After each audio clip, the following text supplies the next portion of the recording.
भाद्रपद मास के शुक्ल पक्ष की एकादशी को परिवर्तनी एकादशी कहा जाता है। परिवर्तनी एकादशी को पार्श्व एकादशी, वामन एकादशी और पद्मा एकादशी के नाम से भी जाना जाता है। इस व्रत में भगवान श्रीहरि के वामन स्वरूप की पूजा की जाती है। ऐसी मान्यता है कि भगवान श्रीहरि अपने 4 महीने की योग निद्रा के शयन काल में इस दिन अपना करवट बदलते हैं, इसीलिए इस एकादशी को परिवर्तनी एकादशी कहा जाता है। नमस्कार दोस्तों, मैं पूनम पांडे आप सभी लोगों का शक्ति कुंज चैनल पे बहुत बहुत स्वागत करती हूँ। परिवर्तनी एकादशी देवी माता लक्ष्मी का आह्लादकारी व्रत है, इसलिए इस दिन श्रीहरि की पूजा के साथ साथ माता लक्ष्मी का पूजा करना बहुत ही श्रेष्ठ माना जाता है। इस एकादशी का व्रत करने से वाजपेयी यज्ञ का फल प्राप्त होता है और ऐसी मान्यता है कि इस एकादशी का व्रत करने से, जप करने से, दान करने से ब्रह्मा विष्णु महेश का पूजा तो हो ही जाता है, इसके साथ ही साथ तीनों लोगों की पूजा संपन्न हो जाती है।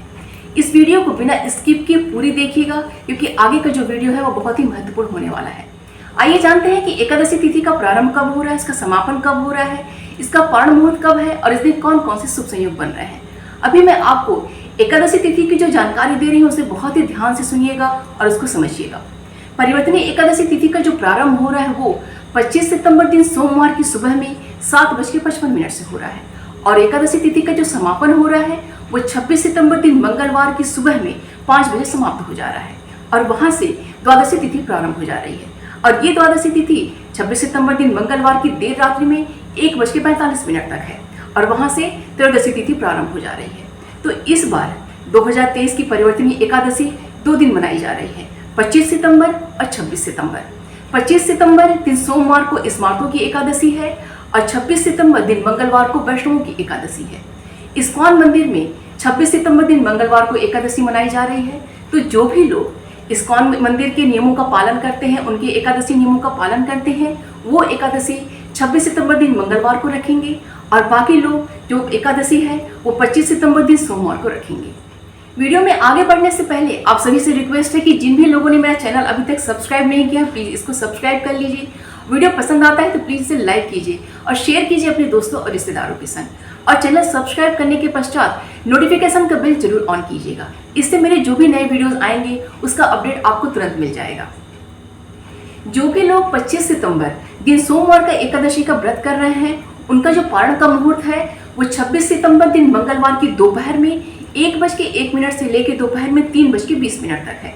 तो यहाँ पे समझने वाली बात है कि जो भी लोग 25 सितंबर दिन सोमवार को एकादशी का व्रत कर रहे हैं वो 25 सितंबर को पूरे दिन व्रत करेंगे, उसके पश्चात 26 की दोपहर तक उनका व्रत रहेगा। दोपहर में 1:01 से लेके 3:20 तक में उनका पारण का मुहूर्त है। और जो भी लोग 26 सितंबर दिन मंगलवार को एकादशी का व्रत करेंगे, उनका पारण का मुहूर्त है वो 27 सितंबर की सुबह में 5:48 से लेके सुबह में 8:12 तक है। दोनों ही एकादशी बहुत ही श्रेष्ठ है, आप दोनों में से किसी भी एकादशी का व्रत कर सकते हैं। 25 सितंबर की एकादशी और 26 सितंबर की एकादशी, दोनों ही एकादशी बहुत ही अच्छे योग में संपन्न हो रही है। 25 सितंबर की जो एकादशी है वो सर्वार्थ सिद्धि योग में संपन्न हो रहा है। इस दिन सर्वार्थ सिद्धि योग का जो प्रारंभ हो रहा है वो दोपहर में 11:55 से प्रारंभ हो जा रहा है और 26 सितंबर की सुबह में 5:48 तक है। और सर्वार्थ सिद्धि योग में जो भी कोई नया कार्य किया जाता है, कोई शुभ कार्य किया जाता है, पूजा पाठ जब तक दान किया जाता है, वह बहुत ही ज़्यादा फलवती होता है। और जो 26 सितंबर की एकादशी है वो दीपपुष्कर योग में संपन्न हो रही है। और दीपपुष्कर योग का जो प्रारंभ हो रहा है 26 सितंबर की सुबह में 9:42 से प्रारंभ हो जा रहा है और इसका जो समापन हो रहा है 26 सितंबर की रात्रि में 1:45 पे हो रहा है। और दीपपुष्कर योग में जो भी हम कोई नया कार्य करते हैं, शुभ कार्य करते हैं, हम पूजा पाठ जब तक दान करते हैं, उसका हमें दुगना फल प्राप्त होता है। तो दोनों ही एकादशियाँ बहुत ही श्रेष्ठकर हैं। अगर आप स्मार्तों की एकादशी करते हैं तो आप 25 सितंबर दिन सोमवार की एकादशी करेंगे। अगर आप इस्कॉन के नियमों के पालन करते हैं, उसकी एकादशियों का पालन करते हैं, तो आप 26 सितंबर दिन मंगलवार की एकादशी का पालन करेंगे। दोनों में एकादशियों में से कोई भी एकादशी का पालन आप कीजिए, दोनों ही एकादशी बहुत ही श्रेष्ठ है।